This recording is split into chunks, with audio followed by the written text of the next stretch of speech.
Welcome to Heroes and Droids, your guide to movies and TV shows about superheroes, sci-fi, Disney, and action from Marvel to DC. Just blurt it all together. Star Wars, the Star Trek, from James Bond to the Fast and the Furious. We will review theatrical films and streaming delights we care about most. Train wreck. We got a train wreck here. This week we're reviewing Obi-Wan Kenobi, episode 6, the finale of hopefully season 1, maybe who knows, on Disney Plus. I am your host, Doc Rotten, and joining me tonight are the crew, starting off with Christopher Slattery. He is the Slat Man. How you doing, sir? Hello there. Ding dong. That's a good one. Also joining us is award-winning filmmaker Christopher J. Moore. For this podcast, I will do what I must. I don't know how that works, but hey, if it does, it does, right? The pose, the Obi-Wan pose. That's when you know he's like aggressive mode has been engaged. Yes, he's down. He's down for some business there. All right, we are going to review the season finale of Obi-Wan Kenobi. This is episode 6, titled Part 6, and we're going to start off with our first impressions. That will be spoiler free, and then we'll get into the discussion, which will get into all the spoilers and some Easter eggs and maybe some discussions about the future of Star Wars and Obi-Wan and everything. And then we'll wrap things up with our final thoughts, our score, a 1 to 5, and our favorite scene. And of course, we hope you enjoy not only this review, but many others we have on the site. We hope you check them out. And if you like what you see, hit the subscribe button, hit the like button, share with a friend. That will do us wonders. And of course, leave your comments down below. Let's look at the card, shall we? Ba-ding! Obi-Wan Kenobi, season 1, episode 6, part 6. Aired June 22nd, 2022. Directed by Deborah Chow, written by Joby Harold, Andrew Stanton, hosting Amini and Stuart Beatty, based on Star Wars by George Lucas. The cast includes Ewan McGregor, Mogus Ingram, O'Shea Jackson Jr., Vivian Lyra Blair, Maya Erskine, Kamal Nanjiani, James Earl Jones, Hayden Christensen, Joel Edgerton, Bonnie, is it Peace? PC? Rupert Friend, Jesus Christ. and a few surprises. Oh man, I like how you take the most simple words and you've pronounced it differently. You are just one of a kind, my friend. I went off in, I don't know, Jar Jar. These are Sith powers for good. Yeah. All right. Synopsis: Obi-Wan is drawn into a confrontation with Vader as Luke's fate hangs in the balance. Well, yes. Right. Well, luckily, and I'm sorry, this might be spoilers, but Luke does not die. I hate to break it to you. I know a few websites have said that supposedly Luke might die. Luke did not die, believe it or not. Or did there's only 5 other movies that prove that. Unless the multiverse madness has affected the Star Wars universe. There's some madness. There's some madness. All right, let's start off with our first impressions. Christopher G. Moore, why don't we shake things up a bit? You go first. I loved this episode. It has, I will say, one of the greatest lightsaber fights ever in Star Wars. I'm just putting it out there. It has moments. I literally hurt my back on Wednesday. And I'm still hurting from it. I've had to put ice on it the last 2 days because I literally jumped off my couch in excitement because in the middle of that lightsaber fight. There's I'm getting teary-eyed just talking about. There's parts that made me cry, and I've rewatched parts of it several times. This does a better job of tying all the different things together than any of the other Star Wars stuff have done. It really does a great job of of framing so many parts of the original trilogy, of the prequels, all that stuff in a tidy Jedi bow. Is it perfect? No. Is any Star Wars thing perfect? No. So I don't think anybody should ever nitpick and try to say that there's perfection in Star Wars. But when it comes to how everything comes together, I mean, the parts involving Ewan McGregor is amazing. I think the only thing, maybe if I really want to say any kind of negative, maybe the Reva stuff didn't feel as, perfect, I guess, how that came together, but still I don't have a problem with it like some people have. But overall, I mean, it connects stuff together. I actually went back and rewatched parts of the New Hope with Obi-Wan, and it just, I don't know, it's one of those things that it adds, it's like it just adds these extra layers of it to where it makes you appreciate stuff a whole lot more. And as a lifelong Star Wars fan who's been around long enough to have seen the original when it came out, and for it to be a basis of me being a filmmaker, for falling in love with cinema, falling in love with storytelling, and you could see it all over TikTok. There's so many, and I think it's just, for me, just seeing all the responses. There's still negative stuff, and that's fine. But seeing all the different people of different ages, different backgrounds, different ethnicities, all coming together and all have this wonderful moment of just remembering the original characters, remembering the characters from the prequels, and just, I don't know. I just felt, I really felt that connection to Star Wars that I've always had a love for. And I don't know. I just found the endings very beautiful. And even if they didn't make anything beyond this, I would be happy. So sorry, I didn't mean to cry. All right, Christopher Slattery. The Slat You Man. almost called me G Moore. I almost did. He's a clone.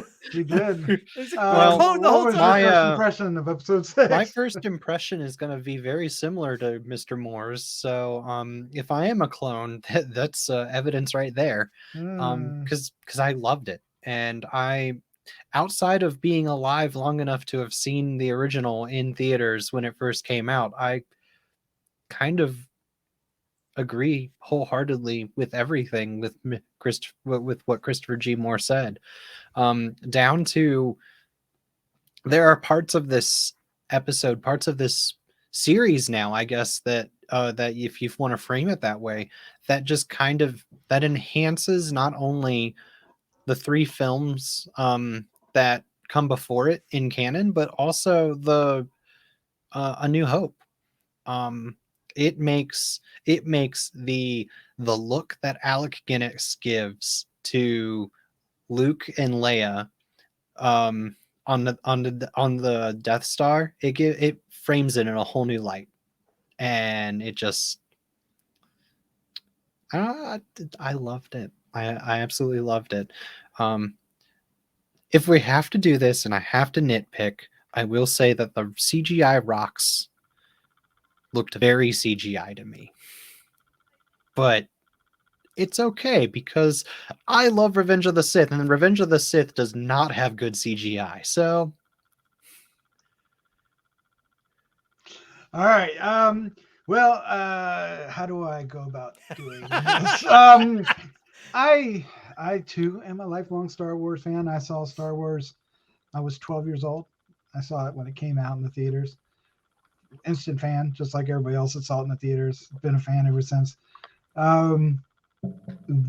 My first impression of this episode was infuriated. I really disliked this episode. I was so disappointed, let down, and it really was kind of like, I did not like it. I did not like it. I've been enjoying the series up so far, and I just felt it really let me down. Now, I did watch it again, and it did soften that initial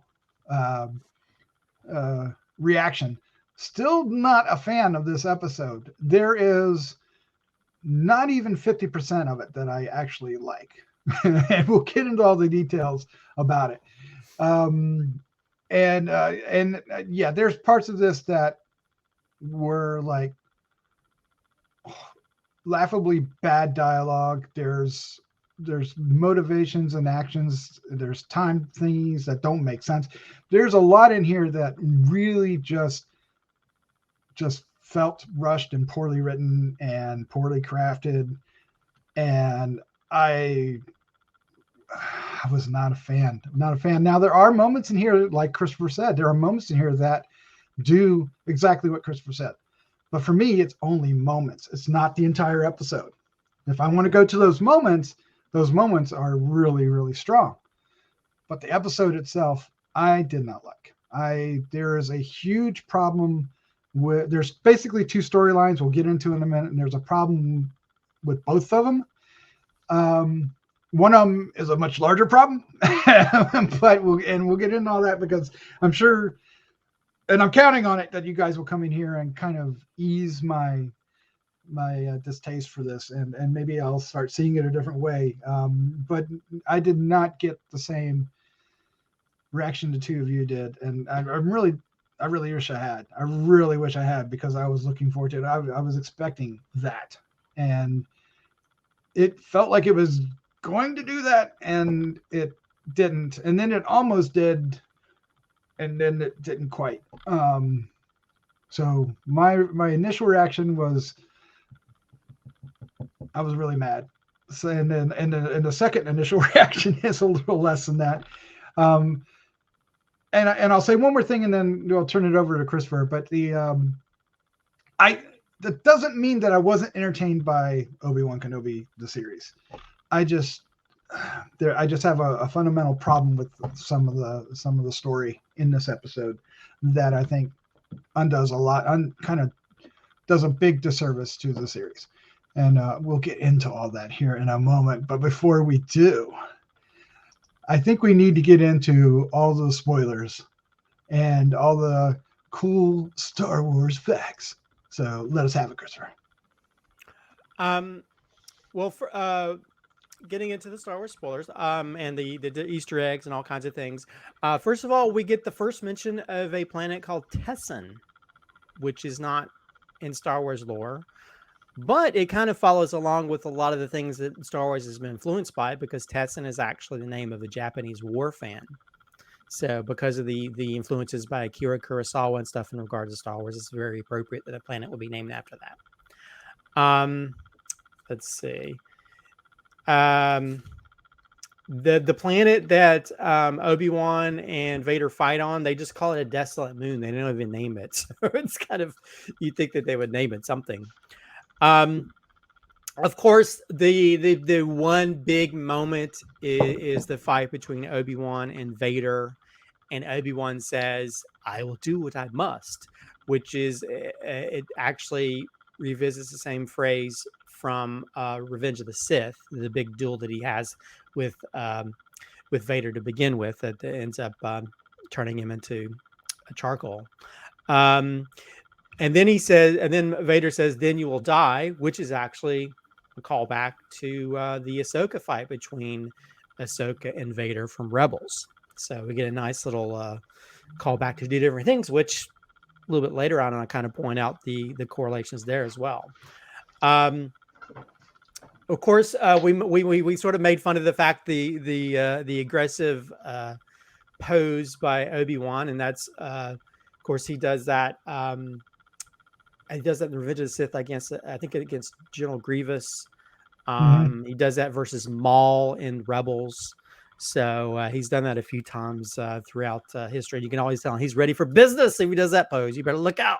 Yeah, I think he did it in Clone Wars somewhere as well. A lot in Clone Wars. Clone Wars. So yeah, it's the stance of the it's the default stance of the form of lightsaber form that he is a master in. So yeah.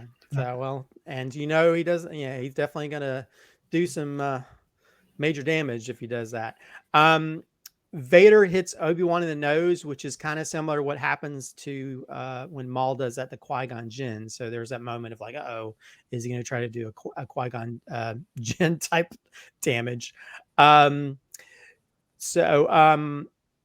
The Uncle Owen, when he's fighting off Reva, he finds this big long prop to fight him with, and that's the same prop that they used in the trash compactor from New Hope.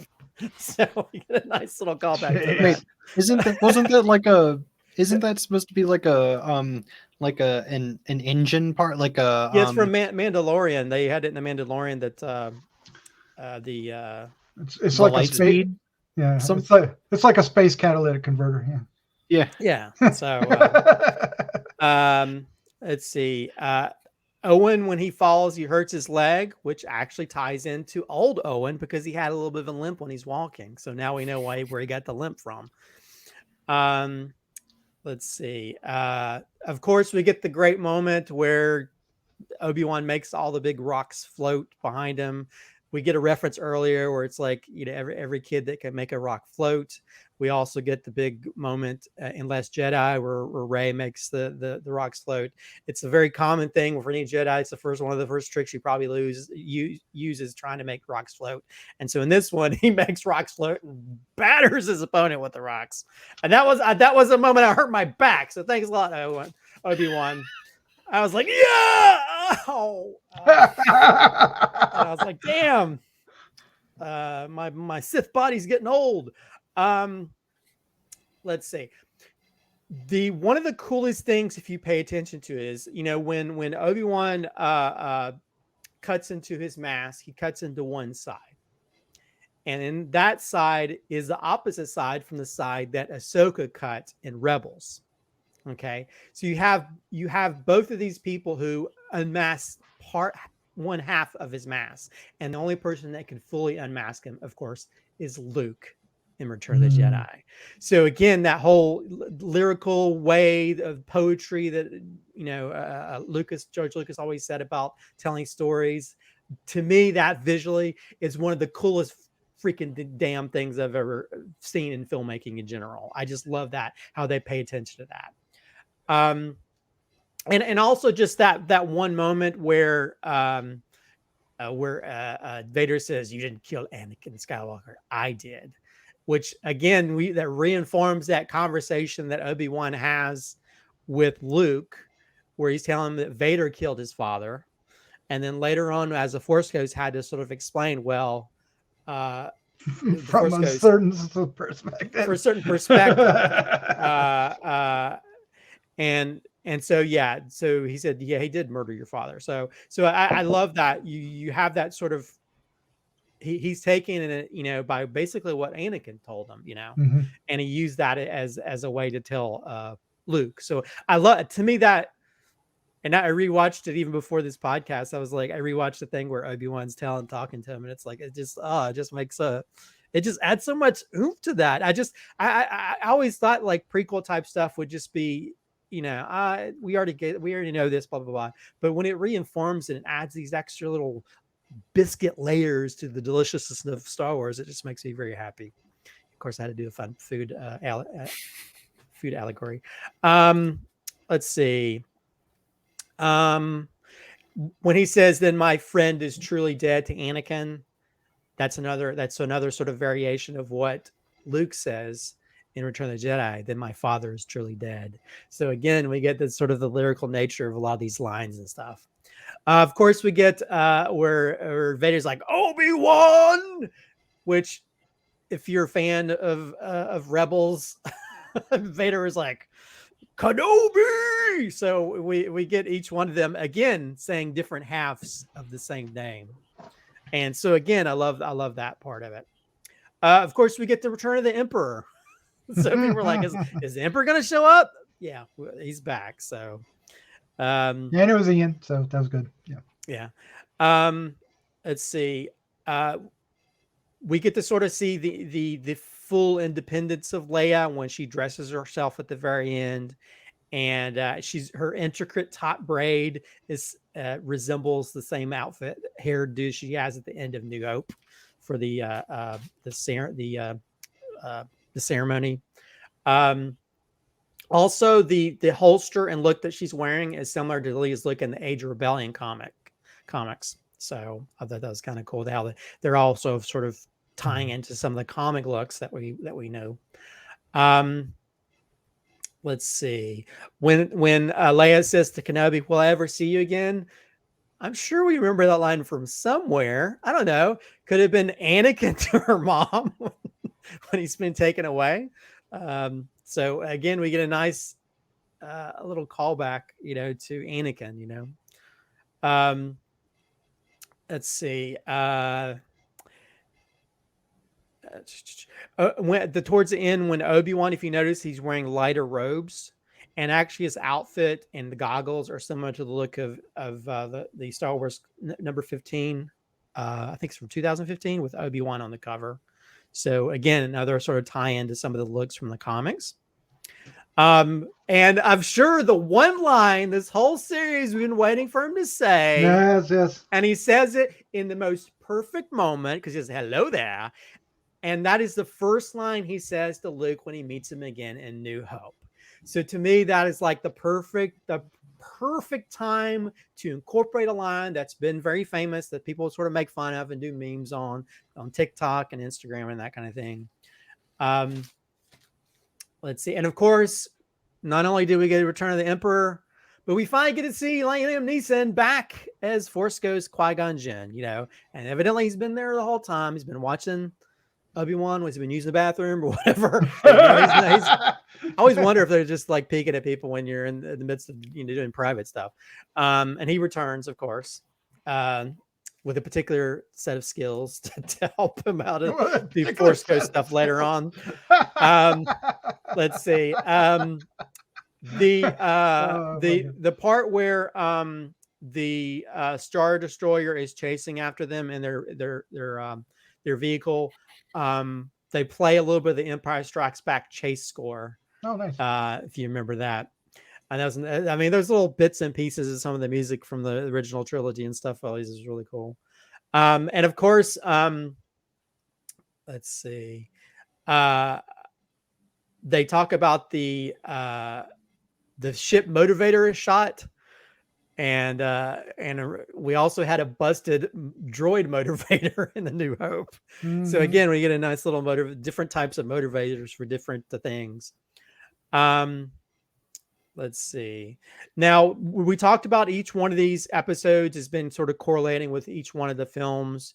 And of course, this is supposed to be sort of like Return of the Jedi. So of course, Obi-Wan has to leave to face Vader in the same way Luke had to leave to face Vader because of Luke didn't want to endanger the people in the same way Obi-Wan didn't want to endanger the people he was with. And then also we get sort of like, Vader's damaged and stuff. So we get all that stuff as well. Let's see. Little Luke tells Uncle Owen, "I'm not afraid." Where did we hear that line before? Empire Strikes Back. Luke tells Yoda, "I'm not afraid." So again, Luke sort of repeating one of his phrases that happens later on. The room that Luke is hiding in. Did you guys recognize that room? That's the droid room, or the droid bathroom, right? That's the was first seen in New Hope, and also it's the same place where Anakin tells Padme about how he killed the women and the children. So again, that's good. Raider women and children. Two very the men, the women, and the children. So we get two little different storytelling moments happen in that little place. And no wonder he was escaping that room. Let's see. Of course, Darth Vader flies the Imperial shuttle that from the original trilogy. When Obi-Wan is being bombarded with rocks and he's trying to use his force powers to hold it up, he's hearing voices. And, again, we have that similar thing that happens at the end of Rise of Skywalker when Rey has all these voices and they help to motivate her to fight back. Let's see.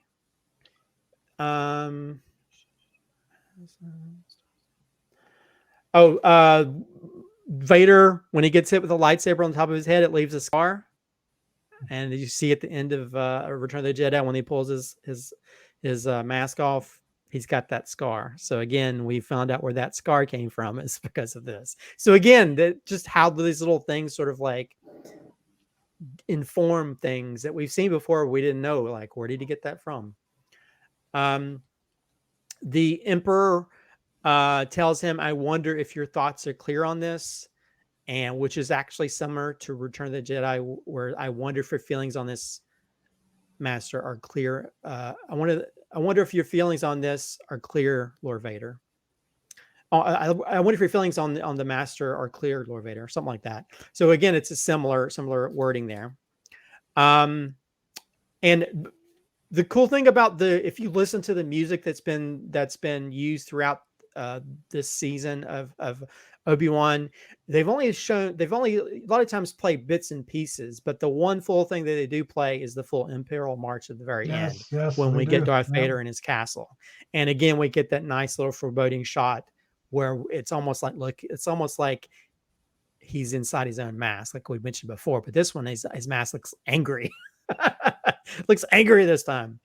And of course, what does Leia do when she gets Lola? She sticks it in her holster. So now she's got a Lola holster. Now a lot of people have been questioning why it seemed like Leia didn't know, or didn't seem like she knew who Obi-Wan was, but we get the little piece of dialogue where Obi-Wan says, "No one must know, or it can endanger us both." So again, that's probably why she acts like she doesn't know him when she leaves the little hologram and stuff. So again, it's just sort of like, trying to keep that on the down low. And of course, I think one of the things we mentioned that little Luke is wearing the same type of outfit his older his older version wore. Anyway, Luke. There's one more. What is that? When after the fight between Obi-Wan and Vader, and he says that his friend is dead, he says, "Goodbye, Darth." He calls him Darth, and in The New Hope, that's the only thing he ever calls him. He calls him Darth when they have the fight. Yeah, I mean, it's at that moment where he's closed the door on Anakin, and he's just going to call him what his new version is. And that's when he sort of like almost throws it back at him, like, "You're not my friend anymore. You're Darth." Yep. So it's almost like a dig at that point. Yeah, and not even calling him his Sith name, just calling him the Darth instead of Vader, which is kind of haunting when you think about it. It's kind of like the ultimate middle finger. Well, it's the middle lightsaber to him, definitely. I mean, he's it adds so much where Obi-Wan's like, even when he says like, it even adds more to that. Like, if you strike me down, I'd be even more powerful. He's already one up in Vader. Yep. At that point as well. All the time. All right. So how do we want to go about a discussion? We're only 28 minutes in, so we have to keep it quick and got a lot to say. Well, I guess we should start off with what were the issues that you had with it, Doc? All right. So the major issue I have was the entire Reva storyline in this. I did not find it authentic, and I was troubled by the entire part of it. I did not like it. I didn't think it validated her. I thought it was it was poorly shambled together. I didn't buy her redemption with Luke. For me, you could take all that out. It just wasn't necessary. I also had a huge problem with the first 20 minutes, maybe first 15, 20 minutes with the chase. To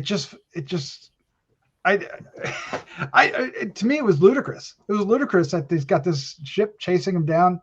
I mean, I know the stormtroopers can't hit anything, but I guess their ships can't either. It was just, I just didn't buy it. And there was all kinds of... New Hope's the same thing, though.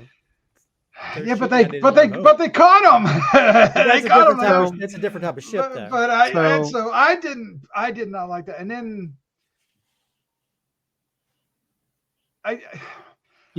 some of the decisions that they make, they feel like it was made to serve the story, not just to serve what they wanted out of the story, as opposed to serve the characters, or to serve I didn't buy it. Now once Darth Vader and Obi-Wan get to the planet and the confrontation, I was all in. But everything getting to there, I was like, holy Spaceballs, this is pissing me off. Pissing me off. I was really not happy. Go ahead. For the ship, you could argue that the Star Destroyer was aiming to disarm the ship and not to destroy it, because Vader wanted to take down Obi-Wan himself. And you can make the same argument that that's why the Star Destroyer did the same thing in A New Hope, because they were trying to retrieve the Death Star plans back from the ship and not actually blow it up. Yeah. More firepower then. It's the same reason that Reva didn't do as much as she did, because she was trying to. I mean, it's a thing. It's always a chess game with a lot of these things, and I think movies would be 5 minutes long if things actually exploded when you shot them. I mean, I will say that I do feel like the Reva plot line is a little bit weaker compared to everything else. It doesn't bother me, although I did hear that originally she was supposed to die, and they changed it. So maybe why that feels a little bit rushed to you. But I mean, redemption arc has always been a big thing in Star Wars in general, so that didn't really bother me as much. Well, I just thought I don't mind a redemption arc. It just got to be good, and I thought this was very poorly done. Very poorly. Well, I don't feel it's poorly done. I just think it's weaker. It's more weak sauce than compared to everything else, because the main thing is, like, you have this relationship between Obi-Wan and Vader, and that's the more important story that you want to delve into. Yeah. Now I did like the confrontation and dialogue and all that. I like one of my favorite moments is when Vader does, even though it's one of my favorite moments, it's also one of the things I want to gripe about. But when he just puts his hand down on the ground and cracks everything open and everything, but which also kind of, it's the MCUifying of the Star Wars characters. They feel more like superheroes than Star Wars characters. There for a brief moment. It's been throughout comics and stories throughout, where they have force powers. I don't know. I mean, if you want to get into more, like, you get into like some of the video games where they have even more powerful powers as Sith Lords. So yeah, well, maybe I just don't have the experience. You've just been watching too many MCU projects, and you just automatically. Well, that's true. I've seen every single MCU project, but I haven't played any of the Star Wars games. I've read a lot of the comics, but because the Force Unleashed, I mean, he is like mega powered. Like, it just seems like I don't know. I was really two minds about it, because I really loved it. I thought visually and even in the structure of the battle, it was really well timed and real place, and I really liked the effect of it. But it was a little bit superhero-fying it. But the whole thing about burying them, and then these people just like to I've stabbed you, I'm going to walk away. I'm going to bury you in rocks, I'm going to walk away. I've smashed your face, I'm going to walk away. then you finish the job. then you should stop watching James Bond films. I should. You should stop watching James Bond films. You should never watch a James Bond film ever again, because that happens in every James Bond film. I don't know if that validates it. but no, it does, because why does that validate? Why does that validate? Because you're entertained by that, and you don't allow that to affect your love of telling a story. I mean, that's the whole point of it. Because sometimes people do that in order, just like, I don't have to. I've done what I've done, or what I mean. Like, I think he left him there to suffer. Okay. He left him there to suffer, like he left him to suffer early on. That was his way of making him suffer. He said, "You're going to die as you asphyxiate under all those rocks." So he's wanting him to suffer. He doesn't want him to die right away. Why would he want him to die right away? He made him suffer. He's still suffering. He's got like, he has to put pins in his face and body to even wear that suit. So he's every time he swings his lightsaber, he's feeling pain. So to me, that's his part of it. I mean, the thing is, any kind of action. No, I don't buy it. I don't buy it. I mean, it's fine. I get it when Obi-Wan walks away. I get it because like, you know, dark and light. But I just, you know, he already in the space of 2 episodes, he's made 2 really huge mistakes like that, and I didn't see his mistakes. I felt that he did what he wanted to do. I did. So I mean, to me, that's and there's a difference between James Bond and no, there's no difference. It's the same type of thing. There's a difference between James Bond and Mr. Bond. He leaves Mr. Bond when he's got a laser to his crotch. You're not letting me finish. You're not letting me finish. You're being very rude. Go ahead. No, it doesn't matter now. It doesn't matter now. Go ahead. No, I apologize. I'm sorry. No, I was going to say there's a difference between James Bond and Austin Powers, and it feels a little bit more like satire than real. I just really, oof. And yeah, I mean, villains in James Bond have I get what you're saying, but I don't see it as I see it as a flaw, not a structure. But I don't know. I'm overstating my oomph about it. It's just like, why do they keep doing that? It didn't bother me. I'm like, and I enjoyed it. I enjoyed that entire confrontation. So it wasn't like, oh, that's going to ruin it for me. It didn't ruin it for me at all. The entire Reva storyline did indeed.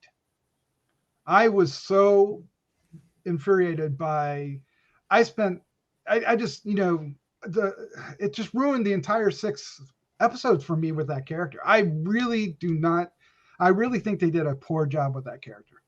I'm really upset that I had to invest time in that character just, you know, for what seemed like a bunch of BS to me.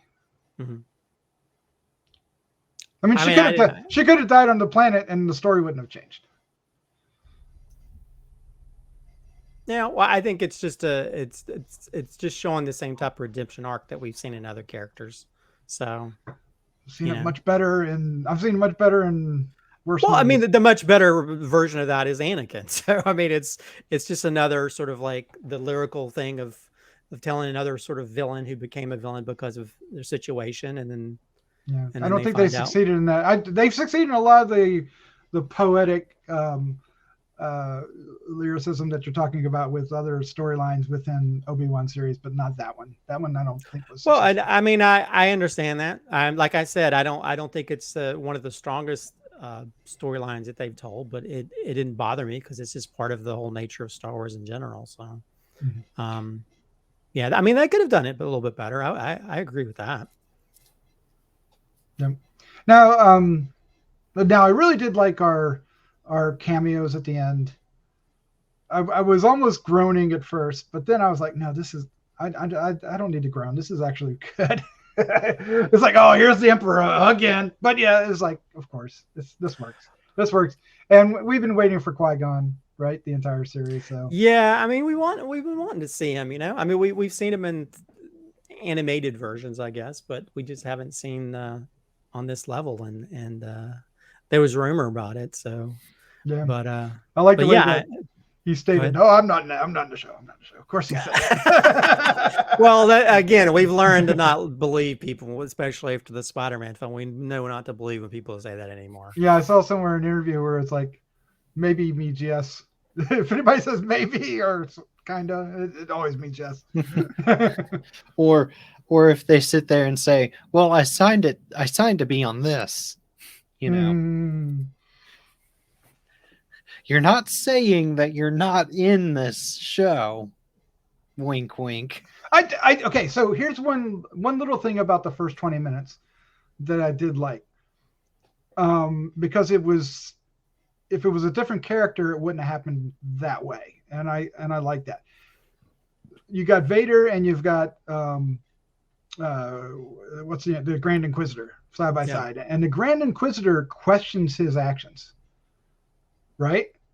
Anybody else questions his actions, they get force choked. But I like that the Grand Inquisitor did not. The Grand Inquisitor had the ability, had the, whatever the relationship is between them to to actually say, we want to do this now when they're right here. We should be going after them. And Vader didn't, belittle him or choke him out or send him flying across the. Well, the funny thing is when you go back and watch it, you can also see him almost bite his tongue when Darth Vader shuts him down. He's like, well, yeah, he knows. Like, I'm going to be quiet now. And he doesn't. You go and see him rolling his eyes. Too. Yeah, I think he'll say stuff to it. I guess to as a sort of advise him, or I don't go along with this. But when Vader made his stance, this is what I'm going to do. That's when he's like, okay, I'm going to shut up so I don't die. But that part of the whole first 10, 15, 20 minutes, however long that was, I was like, okay, that's good. I like that. Because at the same time, Vader hates the Inquisitors. So I mean, he literally they're disposable to him. So I guess that's why they have third 25 sisters or all these numbers, because he's just going through them like, okay, disposable, gloves or something. I wish Obi-Wan would have kicked the Kumail's character in the butt when he goes, I talked to her. You're welcome. Kick his ass. That is a rude fucking thing to do. Yeah, go force. Fake Jedi. It's like, magic trick Jedi. I hate that character so much.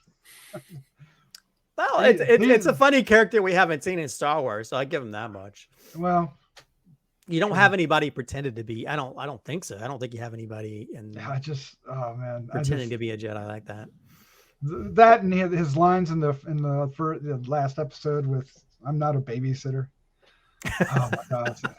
Those feel like that actor kind of forced those lines in. It felt like he forced them, whether they wrote them or not. Yeah, maybe.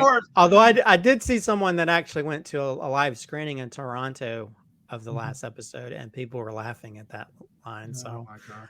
Damn it, Jim! I'm not a babysitter. No, doesn't work. All right. So now I shut up, and you guys have a few minutes to.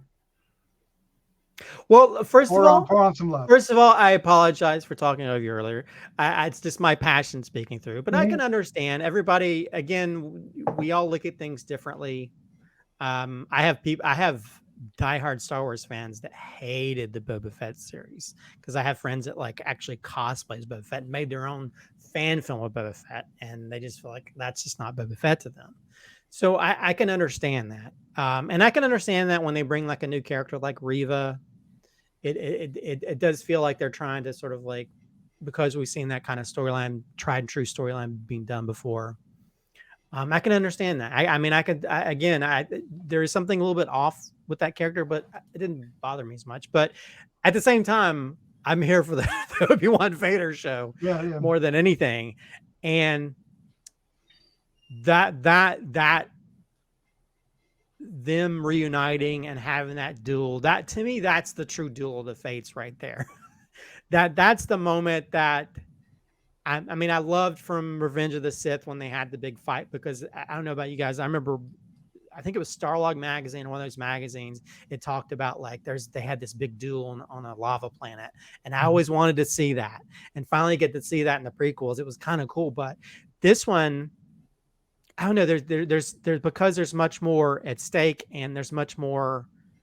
I don't know. Menace is the right word. Pardon the pun. When it comes to not only Vader, but Obi-Wan. I know. But I know when I said that, I was like, I didn't mean to say that, but maybe I did. But the Vader,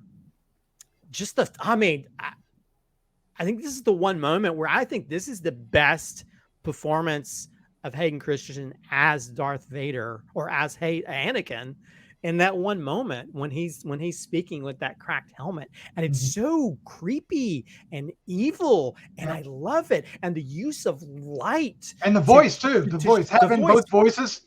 Yeah, and they do it in a way that shows that transformation, and the use of light to show that full transformation. It's like, well, he's just totally embraced the Vader persona.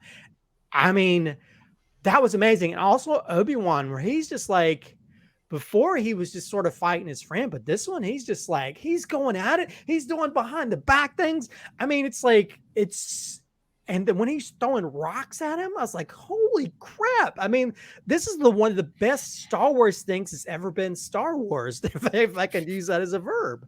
And I literally in the same way we get to see this young Leia, I became this young Christopher G. Moore as a kid watching this, enjoying these space wizards fight on this planet out in the middle of nowhere in a galaxy far, far away.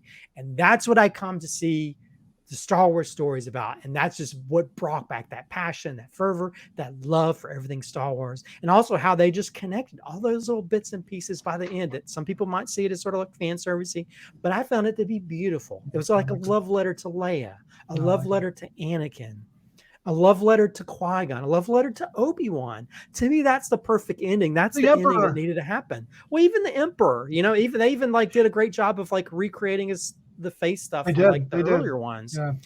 And even just if you go watch the Emperor, because there's one part where he's like, am I being clear? And his eyes get really wide evil, and he's just acting with his eyes. So I don't know. Yeah, I like that Obi-Wan kept the fight really close, because that's when you have the most advantage against Vader. The further away, the better he's going to be able to kick your ass.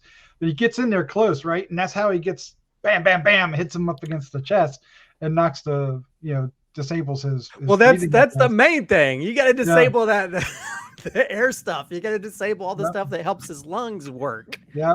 And I think that's the one thing you always think about, because people are always just, but yeah, when you get in there, just and even like cut his back.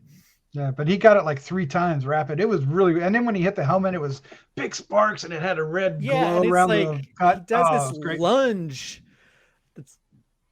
It was really, that was impressive. I really did enjoy that. I've watched that. I've watched that fight so many freaking times. I cannot tell you. Even when my back is hurting, like I got hit with a lightsaber in my back because of hurting myself. I've never gotten so much glee. And because when I go back and watch like the Return of the Jedi fight, or and you hear that music, it brings emotions. Seeing the Empire Strikes Back lightsaber fight, it brings back emotions. And this feels like a natural emotional connection to those that just makes me happy, a very happy Star Wars fan. Yeah. And I love the relationship between Obi-Wan and Leia throughout because you remember that was the one thing I was really complaining about at first. The first episode into the second one was that character, because it didn't feel right. But over the episodes, both the character and the actress became, really grew. Not on me, but just grew. I think her talent grew. You could see her become more comfortable in what she was doing as an actress, and you see the character evolve. And I love the relationship between her and Obi-Wan. Even like when he gives her the blaster, the holster, and she goes, but it's empty. He goes, I'm not going to give you a blaster. Like, you're 10 years old, but you won't always be. I like that. But I love his expression, like, you're 10 years old. There's also that moment where she says, like, you're tired, and makes him laugh. And it was just nice to see him laugh after all this shit he's been through all these years. It was just nice to see him laugh. A hearty laugh. You go, what should I do next? Oh, you should go sleep. Yeah, I do that. Oh, it's like, man, it was just I don't know. So there are moments that I really like about this. To me, and that's kind of like, you guys, we had a little tit for tat, kerfuffle on our chat board after we watched it. But it's just because half the episode I really didn't like, and the other half episode I really did. So I'm in between. But and with that, we should probably go ahead and wrap this up. I think we're almost officially longer than the episode itself here in a few minutes. I think so. 2.5 minutes until we are. All right, so let's give our final thoughts, our score, and our favorite scene. Slapman, go ahead. Oh, you're letting me go first. I am letting you go first. Christopher, I'm sorry if I take your scene. I don't think I will. There's plenty. If you do, I'll still name my scene. I don't care. Yeah, I love this. I love it. I thought that the Reva stuff, personally, because I didn't get much of a say in it, I thought that the Reva stuff actually I thought it worked, but I thought it worked for what it was, and because they've been hinting at it for a couple episodes, and Obi-Wan kind of had that like that moment to convince her otherwise in episode 5, and she kind of had to come to that realization herself. And I like that she basically realized that if she goes through with this, she's exactly like Vader, and she couldn't do that. So in that sense, I do think it works, even though I do think it's a little awkward that someone with force powers and a lightsaber couldn't take out 2 farmers. But Beru and Owen are badasses. Well, and- didn't Owen do the thumb in the wound trick with her? I forgot to even mention that. They made Uncle Owen and Aunt Beru badass. That made especially Aunt Beru. Yeah. Who knew? Yeah. Someone online mentioned it was just like, no wonder the stormtroopers are so grumpy after they burnt down the Lars homestead. Like they probably got their asses kicked. Like there was twice as many stormtroopers before that. Yeah, pretty much. But yeah, but yeah, I loved it. I thought this was a great ending to this series. I would be very happy if they never make another Obi-Wan series, because to me this wraps everything up perfectly in a bow. They hint that Qui-Gon and Obi-Wan were finally able to communicate, and I think that I don't think there's any more story that should be told on screen. Everything else is just... Well, hasn't it already been told in Rebels or... Yeah, between Rebels and comics, it's been told mostly. So I don't know. I think this is the perfect transition from old busted Obi-Wan to Ben Kenobi, the Jedi Master we know and love from Episode 4. Yeah. And it just, there are parts of this episode that just bring smiles and joy to me, as well as some like parts were like tears, and parts were like just filled with so many different emotions because of everything. And I alluded to it before, but the fact that Obi-Wan was able to get back to full strength specifically because of Luke and Leia, and it just brings so much more meaning to the look that he gives to them on the Death Star in Episode 4. And it's just, everything has come full circle. I love it. I'm going to give it a 5. And my favorite scene is the delivery of I'm sorry, Anakin, for all of it. You know what I liked about that was the lighting, because they used the blue and the red lighting, and it was lit just perfectly. It was perfect. Yeah. And you mentioned it earlier how when the helmet was broken at first, there was light on him, and then the light disappeared, and it was covered up with darkness and red as as that hint of Anakin went away. And I swear, I cannot find any source about this, but I swear between Hayden Christensen's voice and James Earl Jones's voice, there's a hint of Matt Lanter's voice as well in that mix. Oh, nice. I swear I hear it. So and that's the voice actor from Clone Wars. Okay, good. Yeah. I don't know. Yeah, I don't know. I can hear it. Maybe it's just the combination of Hayden Christensen and James Earl Jones. It just sounds very similar, but I don't know. I do like what they did there. Well, I do know that Hayden Christensen supposedly went and watched all the Clone Wars stuff so he could get a better idea of where his character would be after prequel. So maybe it's him sort of channeling a little bit of Matt Lanter in that. Yeah, some of like the voice, like the speech, like the kind of trying to emulate some of that vocalness from going from Episode 3, Hayden Christensen to Darth Vader transit. Yeah, I'd buy that. Yeah, because even Ewan McGregor had to go back and sort of get back into that sort of vocal mindset of doing And you Obi-Wan. did a great job. Yeah. Yeah, I absolutely love this episode. And like I said at the very beginning of this conversation, is it perfect? No. But I think it perfectly embodies why I love Star Wars. And I think the connection, it does such a great job of connecting to so many things, connecting not only to the original trilogy, to the prequels, to even Rebels and Clone Wars. It does a great job of connecting all those things and connecting in a way that doesn't seem overdone. It just feels natural. It flows like the Force. And I think just that rematch is such a powerful thing. And it's so, and I think more than anything, I think a lot of things that people have talked about in regards to this series is how so many people sort of put down the prequels and they put down elements of that.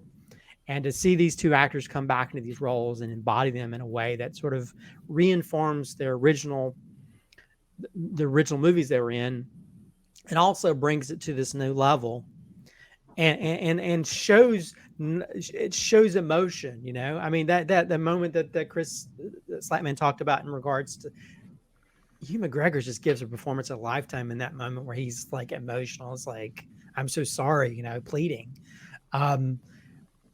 But yeah, and then just the Darth Vader part of it, you know, it's not, as a person who's been a lifelong Darth Vader fan, regardless of the things he does to people and younglings, I've always loved Vader. Vader's always been like one of my favorite characters, and just sort of see the character arc, including this now, which reinforms everything and shows like when he finally switches, you know, because I think we got a little bit of that switch in Return of the Jedi. A lot of us felt like it was too fast, and the Clone Wars kind of filled some of that stuff in, but this one felt like the final natural switching on of I am now Vader. I'm no longer Anakin.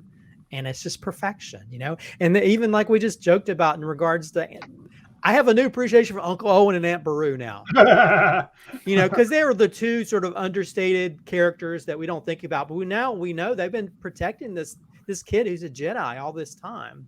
All they have is these weapons hidden behind a flower pot, you know? And now I feel like I almost, I don't know, maybe I feel like I want to see a flashback now to where they're fighting, killing 20 stormtroopers before they get burnt. But now that adds more to that, you know, that they just made their characters a whole lot more fleshed out.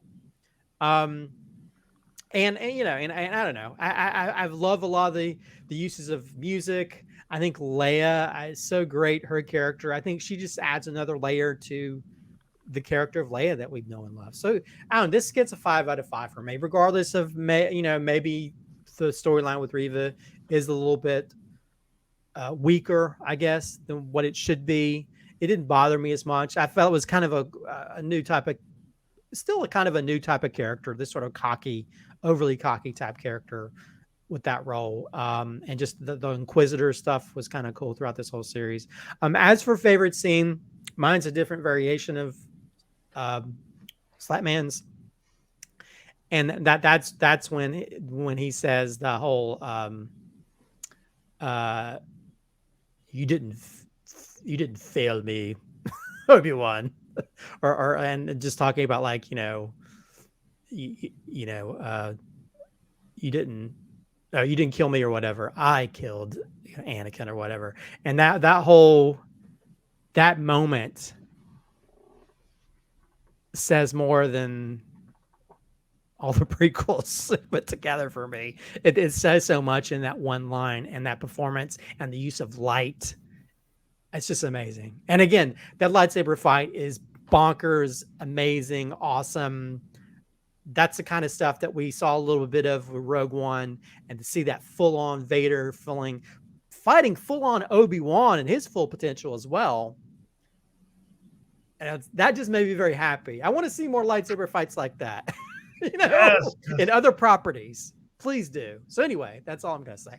Yeah, we were a little worried after that first battle, but this definitely worked. What he says, That doesn't matter. I'm not going to get into all that. So I'm going to wrap this up really quick.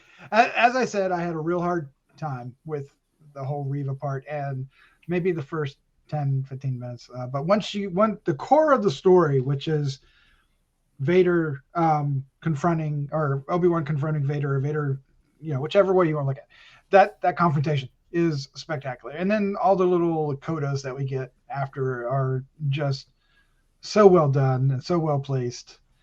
I really love all that. So it's really difficult. Like I originally told you I was going to put because it was half and half for me. First watch, half and half. So 2.5. It's the second watch softened that a bit. And then this discussion softened it a little bit more.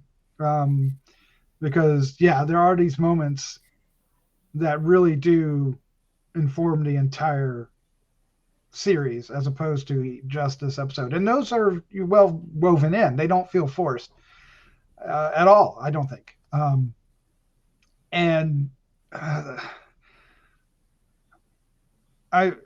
was going to bump it up to 3.5, and I think I've been talked into a 4. But it's not a 5. I'll give it a 4. This is not the 2.5 you're looking for. Yeah. So I mean, just on maybe the music alone for Darth Vader's theme song. So I favorite scene. What do I choose? I mean, okay. So I'm going to do 2. I'm going to cheat. The most perfect scene in the entire show is hello there.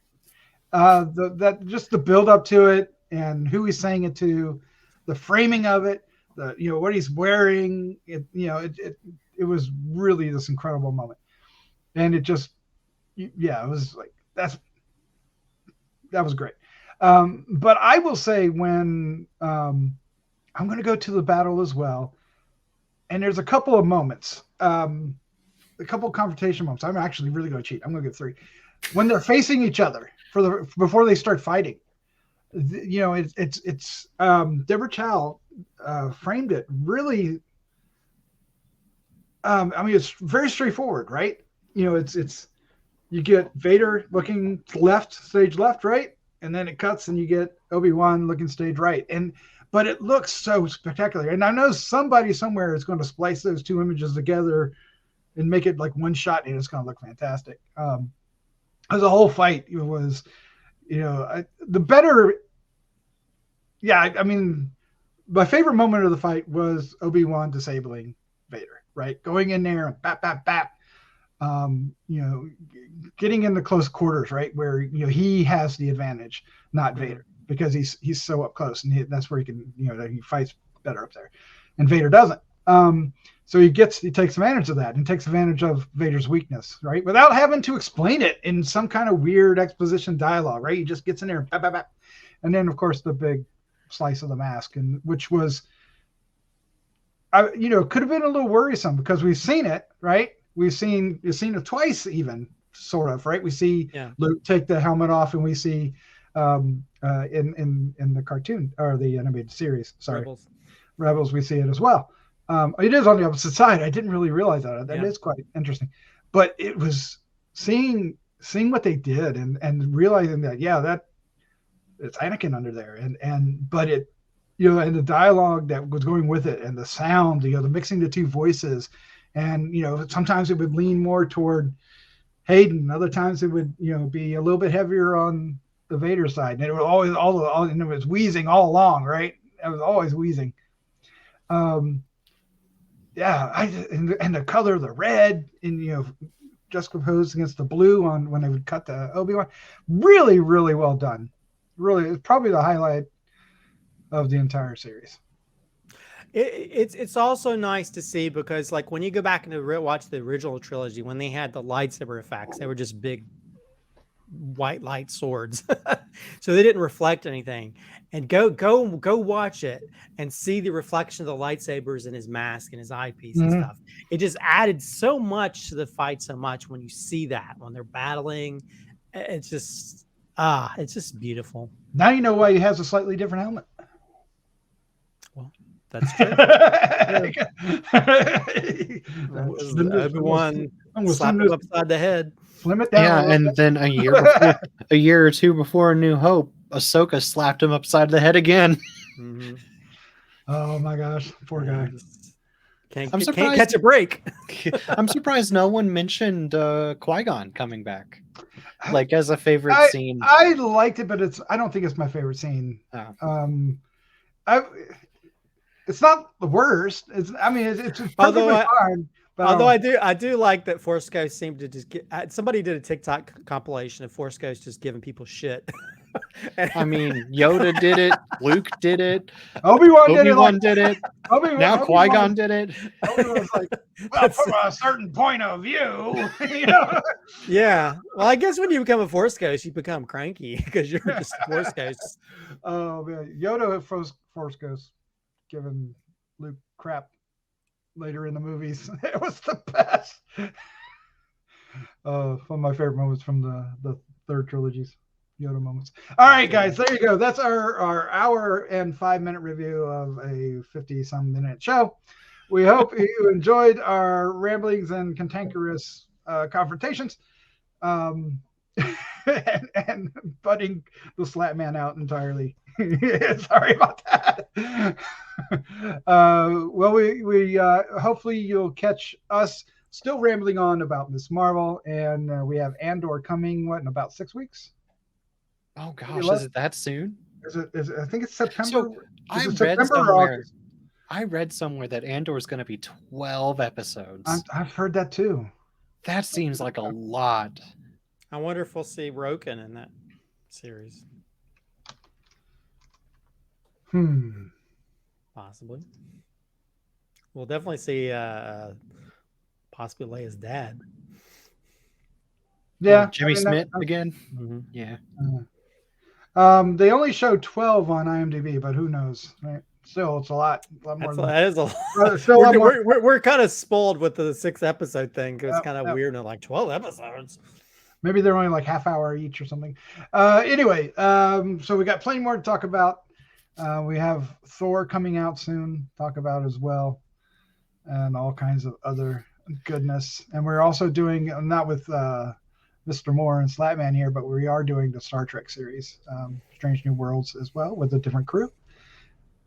Yeah. With Pike and Spock and all the rest. Yeah. So with that, Slapman, Christopher, thank you for joining me. This was a lot of fun. It is fun, and I'm glad that we could get over our issues and come together, and may the Force be with you. And also yes. What's the opposite of hello there? Goodbye there? Goodbye there. Goodbye there. Oh my God. All right. Good night. Good night. Night. Good night there.